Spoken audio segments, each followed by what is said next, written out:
It's unbelievable weather. Strong wind, lots of dust.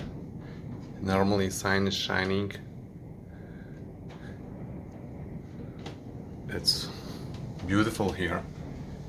And now you cannot see more than, okay, now this window is dirty, but you cannot see more than maybe a few hundred meters. And it's not good for your health. So this weekend it's better to stay inside.